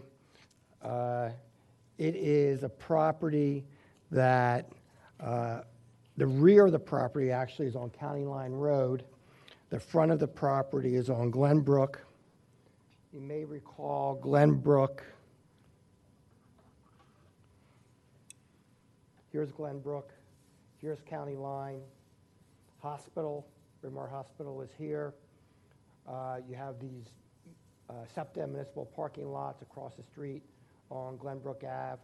Up on the corner of Glenbrook Ave, we have the brew pub, and then pretty much everything else. Remember, the properties after that, up to the parking lot, were converted to residential, probably within the last couple of years, several years. Yeah. And there are, on this side area where the property is located, we do have, you may recall, there's a dental office here that really, you know, I don't know if it's occupied. Yeah, I don't think, yeah. You're we know referring the to people Exhibit who A3, run it, correct? yeah. I'm not certain if they're really using it now as a dental office or not. And then it's all residential as you go further down Glenbrook Avenue. This property is a single property. It's basically a twin, but it's under a single deed, single folio number, single ownership. So one of the properties here, this is as it's faced, this is before it was purchased. It wasn't in very good condition when it was purchased. Before it was purchased, this is how it fronts on Glenbrook. You see basically it's 2 units. When the property was purchased, you had a residential unit on the top floor, 2 residential units on the top floor, one kind of on each side of the twin. And then below was basically storage. As you can see, it wasn't in very good condition, and actually the applicant has taken some steps to restore the property already because there were some foundation issues with it. What is being proposed here is to convert the bottom of each unit to residential. So it'll be a similar size. There are 2 bedrooms, 1 bath, I believe, 2 bedroom, 1 bath units, same as upstairs. It is non-conforming as to parking. There is no parking. But when you convert it from commercial to residential, there's less of a parking demand because residential only requires 2 spaces per unit. The commercial, I believe, you know, you take the 2,000 times 0.8 divided by 200, and it's 8 or 9 spaces that are required for the commercial. So we're reducing the nonconformity as to the parking, and also we have an existing nonconformity that we have 2 residential units currently. We're looking to expand that by no more than 50%, under the special exception provision of the code. So now we would have 4 residential units. All of them will be affordable type housing, probably serving the hospital and the surrounding area there. I think as everyone's aware, you have public transportation very close to it. So we don't feel this would be much of an impact. And actually, it will be a good use because, again, with the shortage of housing, this will be some sort of housing that would be affordable for the area. So looking at this photograph, Nick, Exhibit A4, to the left side, That's the dental office, yeah. the left side is Glenbrook Avenue, correct? This is all Glenbrook here. This is fronting on Glenbrook. All right. Just want to orient myself. Thank you. Yeah, and that's the Lou dental office. Yeah.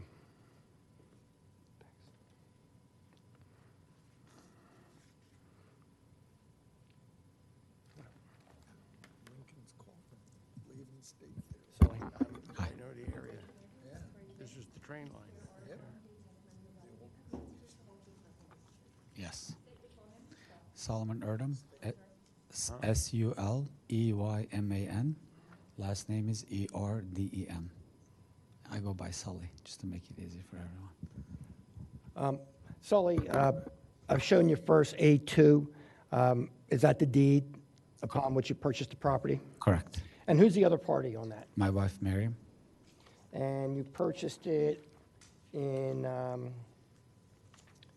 December of 2025? That's correct. And what type of condition was the property in when you purchased it? Fairly poor condition. Did you have to do anything just to stabilize it? Correct. There were some structural issues. We had engineers come out and give us a report, and we just, based on the report, we just built up a shoring walls to make sure that the building is safe and secure.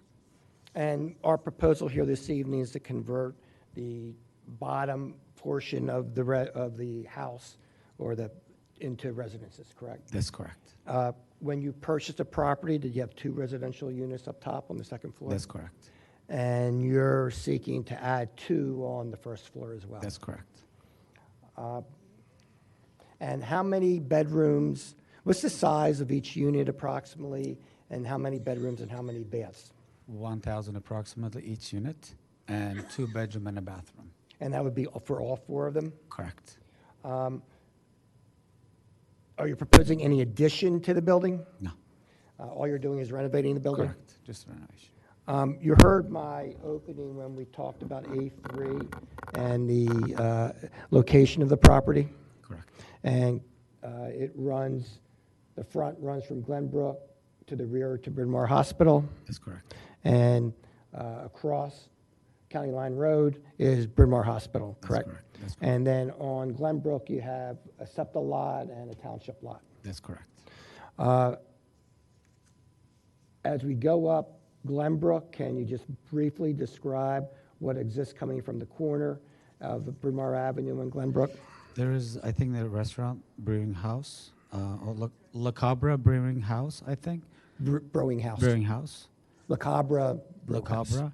And then there are 2 big residential units, the residential apartments on the left side. Residential apartments, correct. And then the SEPTA parking on the left. And then as you go further down Glenbrook on the side that you are on, is it residential? Yes, correct. Do you have any experience in commercial rehab? I do. I am a high-end custom remodeler. I have 2 design-build showrooms in the area. I have 2 design and build high-end remodeling, residential remodeling showrooms, and I'm a general contractor as well. I'm going to show you what's been marked as A4. Is this the property when you purchased it? That's correct. How it looked. And as we mentioned, it had the 2 apartments up top, and then the storage area, I guess is what it was, the commercial storage area? Correct. It was storage.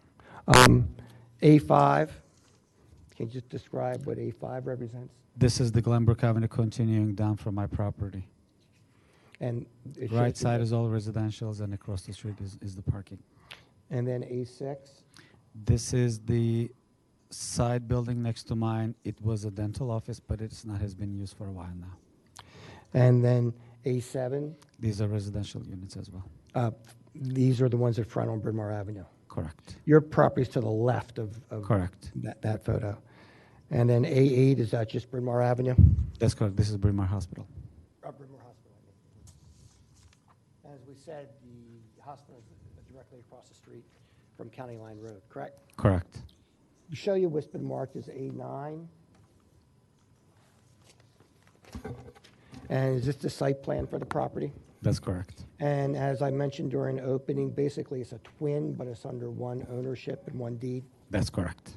And it's approximately how many square feet per, the whole building's 2,004 square feet. Correct. So it's approximately 1,000 on each level. That's correct.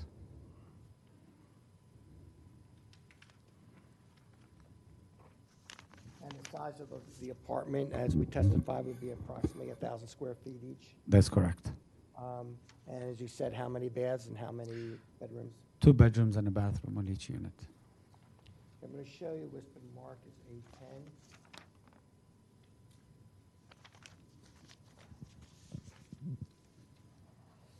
And can you just describe A10 and A11 and what that represents? These are each proposed build-outs for both of the units.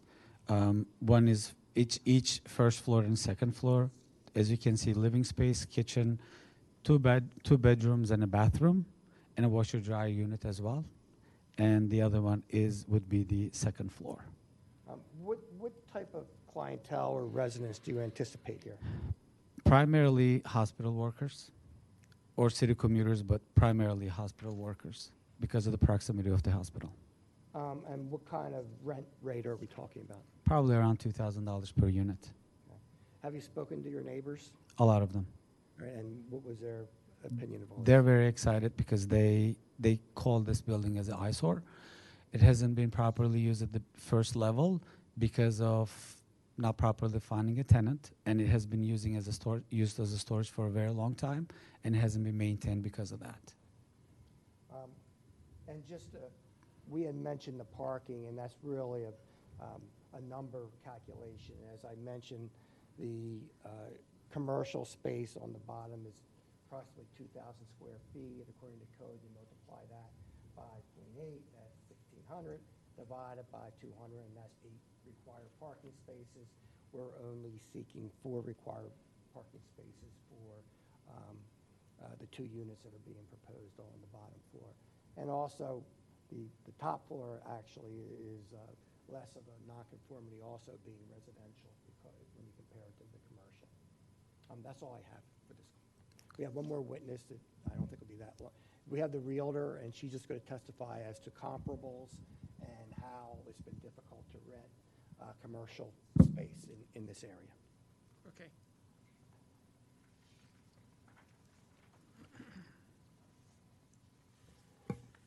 Raise your right hand. You swear or affirm the testimony you're about to give will be the truth, the whole truth, nothing but the truth. And state your full name and spell. Stacy Mitchell, STACEY-MITCHELL.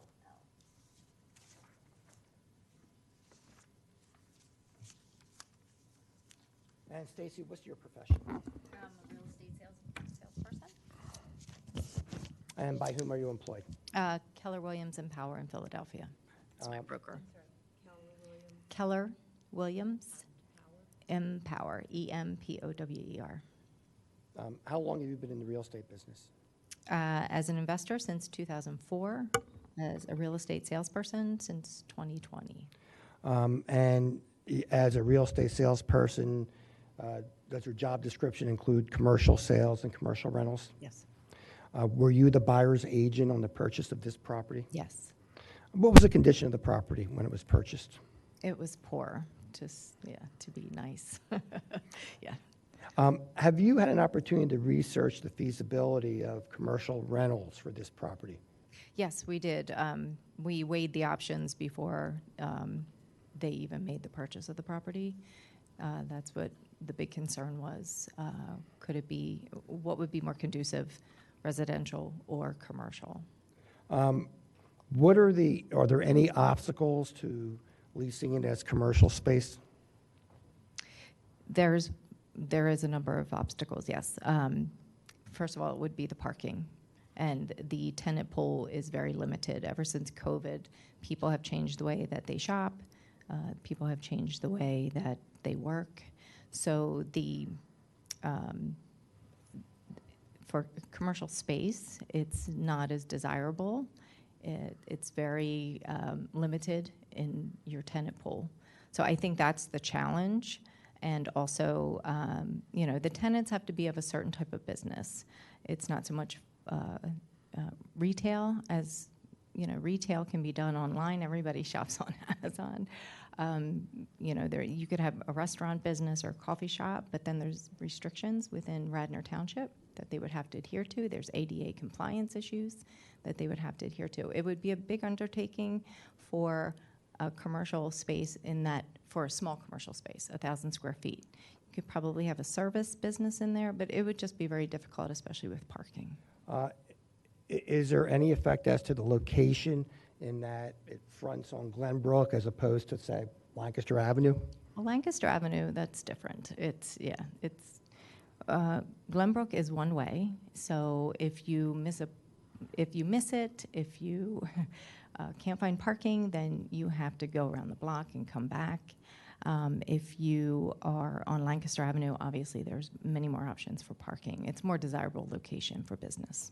Have you pulled several listing agreements for similar properties in the area?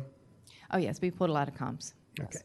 I'm going to hand up and actually these comps, these all had parking, and this one does not have parking. Yeah, okay. Right. So I'm going to hand up, there's like 5 or 6 that I'll hand up. And mark it as B12.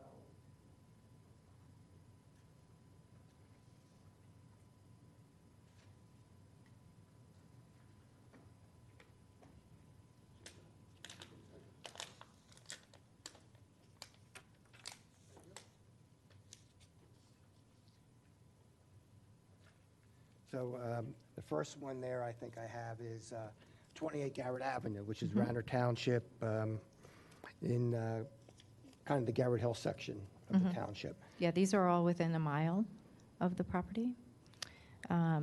This is about 1,400 square feet, so it is a little bit bigger. It does have parking. And this actually expired, this listing. It was listed for $2,500 for a commercial lease. It did expire. And days on market, it was about 191 days before the listing expired. The next one is 1050 Lancaster Avenue, which is up the road a little bit. Actually, I think this property is the property across the street from Kelly's. I know. Actually, my uncle's barber shop was right next to this property, from years ago. But in any event, how about that property? Well, it is 0.4 miles from Glenbrook. They did do price reductions to try to entice people to rent. It was listed at $2,700. It became an expired listing. Days on market was 174 days before it expired. So when you say expired listing, that it just was pulled off the market? Yeah. Okay, thanks. Yes. The next one is 100 Chetwynd, which is Radnor, the Chetwynd, what do they call it now? Radnor House, is that what the Chetwynd is? Okay. Yeah. That one, again, is close in Radnor Township, and what's the story with that one? Yeah, well, and this one, they tried to rent it a number of different times. First, days on market was 302, and then they tried to re-rent it at 56 days on market, and it is expired. And they were looking for $1,350 as a monthly rent. And then we have 1018 West Lancaster, which actually the listing list says Lancaster Avenue, Upper Merion Township, which I don't know of any Upper Merion Township on Lancaster Avenue, but so I think it was just an error in the listing. I think so too. Yeah, public records can be incorrect at times. Yes, this one's also expired. Obviously, it's a larger space, but again, even though it's positioned on Lancaster Avenue, It still was on market for over 183 days, and it became an expired listing also. And then the final one we have is on Penn Street in Bryn Mawr. Yep, it's about 0.6 miles away from Glenbrook. They did price reductions also to try to entice a commercial lease, and this one also expired. It's about 1,100 square feet, so it is comparable. And this one was on the market for 121 days.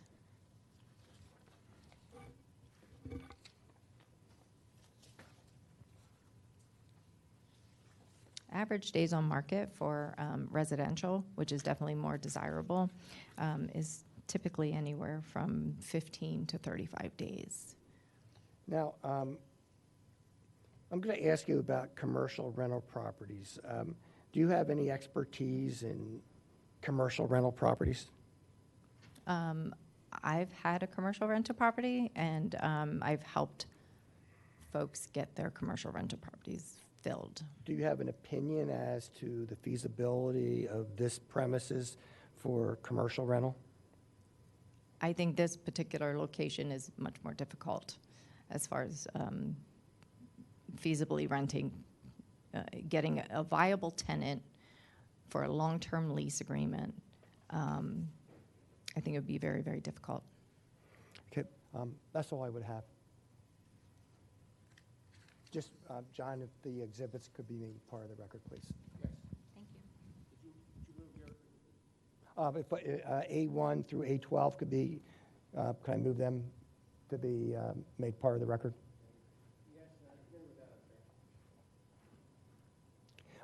I think there's two things here. One, I do believe we've established the provision for special exception, and we're not increasing by more than 50%. And then also, I believe that if we did need a variance, we've proven the hardship here in this circumstance. And this is one of the things I know in the new comprehensive plan that we're looking to encourage, which is affordable housing. So it also is consistent with that.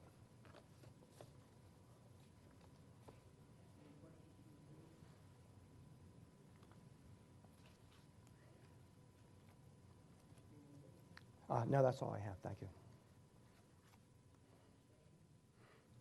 Just for the edification of the board, the other residential units there in that area, what the township has done historically is those people can get permits for parking on the Radnor lot. And up the street, the other residential next to the smokehouse, they used to be commercial on the first floor, residential above, and were derelict. The commercial use was not viable, so they finally converted them totally to residential. There are other student rentals in the area, so this probably won't qualify for student. Right, yeah, it would, yeah, you have to be within 500 feet, and I believe that the ones we're just talking about may have some student rental in it. Yeah. They do, and the other way in those row homes. Right, yeah. I know there's been issues, I know, along there So, for student rentals, yeah. John, would you make a motion? sure. I'd like, for Appeal 3269, we'd like to grant a special exception on 280-101A2 of the zoning code and a variance under 280-47 of the zoning code. In addition, a variance of 280-103B1 for off-street parking approval. Seconds. I'm in favor. Aye. Aye. I'm so inclined to vote aye. Aye. All right, it's approved. Thank you. Thank you, everybody. Thank you.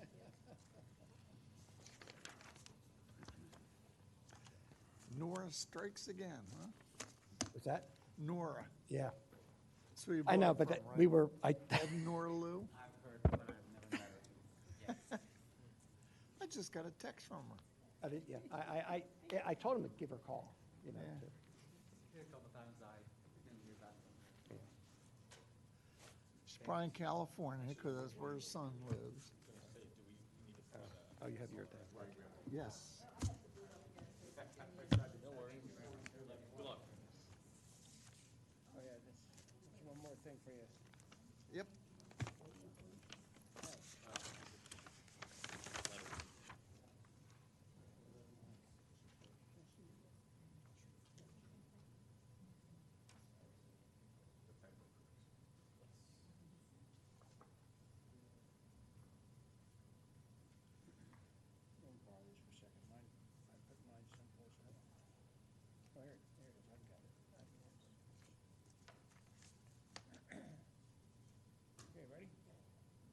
All right, we're still on the record because we have an adjustment, correction, actually, regarding appeal number 3240. There's no substantive change whatsoever. There's simply a typo correction that has to be done. When the decision was published, it was noted that it was incorrect. The code section was cited as 280-32C, and it should have read, and it will be corrected to read, code 280-104. We had, the board had an executive session prior to tonight's meeting. The purpose of that was to review the transcript, the official transcript of the hearing that took place on October 16th, 2025. In reviewing the transcript, we were checking to make sure that the applicant's appeal was read correctly into the record, and it was. And it noted an appeal for, among other things, for section 280-104, and that was read correctly into the record.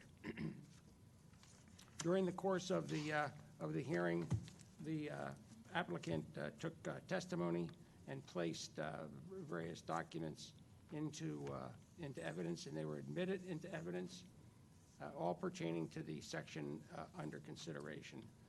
We called for public comment.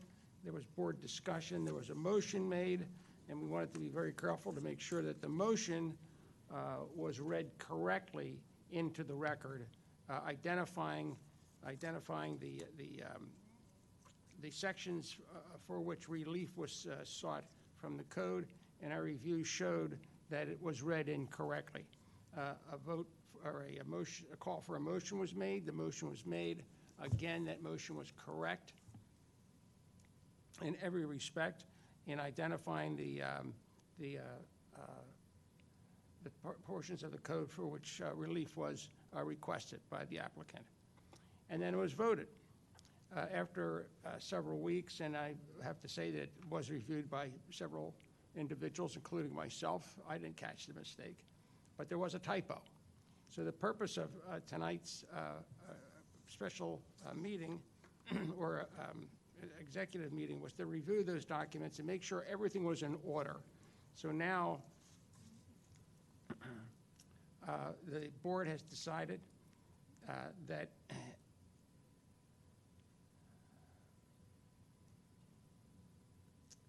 I shall read this into the record. Appeal number 3240, the applicant, North Wayne LLC, property located at 118-120 North Wayne Avenue and zoned WBOD. The zoning hearing board, on its own motion, will consider a motion to correct the typographical error in the order entered in Appeal 3240, dated October 16th, 2025. Nunc pro tunc, all references to the October 16th, 2025 order to, quote, code October 16th, 2025 order will remain in full force and effect. Okay? All right, very good. So we cleaned that up. So the meeting is over. Our next meeting will be in September. Sounds good. Easy enough. John, is that for the record? Yes. They're housing it.